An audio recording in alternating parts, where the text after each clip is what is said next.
Welcome back to Jersey Matters. Have you heard about the Cranford Cowboy? He is an internet sensation. He moved here to New Jersey from Texas, and he brought his big heart. Our Kimberly Kravitz introduces us to the Cranford Cowboy. You can take the cowboy out of Texas, but you cannot take the Texas out of this cowboy. Yeehaw! Meet Steve Bakke, a man of many talents. He was a Marine, a boxer, a rodeo competitor. He was also once named Entrepreneur of the Year, all despite his disability. And now he is known by many for putting some giddy up in the town of Cranford, New Jersey. I really don't know where to begin. Is this a Jersey-bred invention? Was this something that you knew you were going to do on your way to Jersey, or did this develop after you were married? It developed after I was married. I was 320 pounds about a year and a half, not quite 2 years ago. They told me I needed a mobility scooter or motorized wheelchair.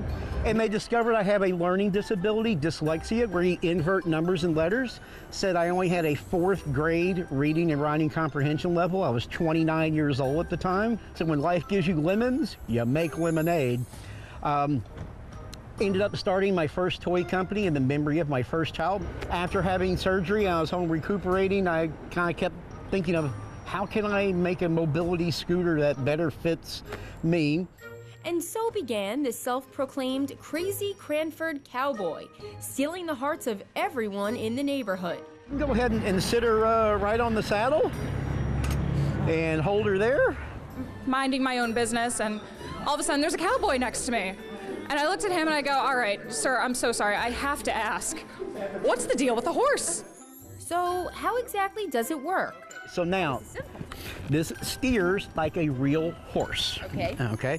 So if you want to go to the left, you're going to pull, these are called reins. Reins. You're going to reach your hand now as far as you can and pull, and see that, look at where the wheel goes. Whichever way his head goes. And then exactly. Now he steers easier when he's actually moving. He will hop a little bit because it has a lot of torque. You have to keep steady pressure on the pedal. So we have a small electric golf cart motor, 4 12-volt batteries with a little solenoid and the charger. It's chain driven to the rear wheel. And so we call him Charger because I had to literally plug him in and charge him up. So hence the name Charger.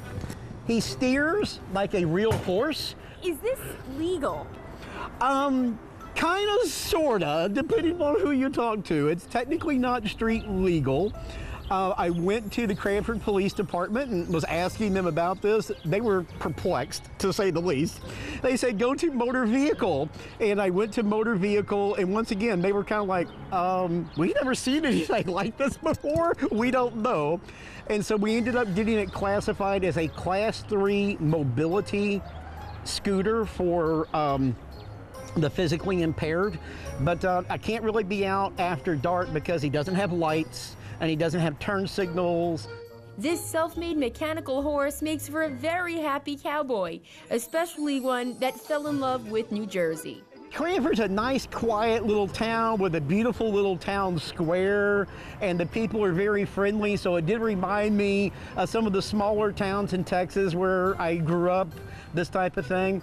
And as I started riding my horse around Cranford, more and more people would wave and say hi and wish me Merry Christmas, this kind of thing. And so a lot of people, exactly, a lot of people told me that I was bringing back the heart of Cranford back and reminding them of being in a nice small New Jersey suburb was like. And so more people waving, saying hello, not only to me, but to each other, and just that sense of community. This type of thing, and just a guy out having fun on his mechanical horse. On the outside, we see New Jersey's suburban cowboy cracking jokes and making friends. But on the inside is a man trying to make that little bit of a difference, especially for those with learning disabilities. Steve is a great guy.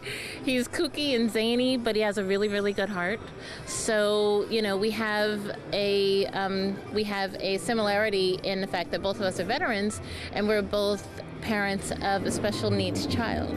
I'm happy for him because he's doing what he loves the most. And then, you know, I'm very happy that all these people are really admiring him and his, and his motor pony and his ability to help people, and really makes me happy. This cowboy has an infectious personality and has made quite a hit on social media, but his mission serves a much bigger purpose. This is not just some crazy old coot riding around on a horse. We're creating jobs and business ownership opportunities for disabled veterans and people with developmental disabilities, especially those on the autism spectrum. There's so many people that have a family member here in New Jersey with autism or autism spectrum disorder. He's made a big impact on my life, and he supported me growing up, especially since I have Asperger's syndrome, and he's trying to help people with their disabilities, and I've had some disabilities myself, and like father, like son. If people are interested in helping create some jobs for disabled veterans and people with developmental disabilities, go to GoFundMe.com/motor-pony-mania, and any and all little donations, they all add up. There's no such thing as too small a donation. Brighten up someone's day, help your fellow man, 'tis the season. So next time you're in this neck of the woods, be sure to pay a visit to the Cranford Cowboy. I'm Kimberly Kravitz for Jersey Matters.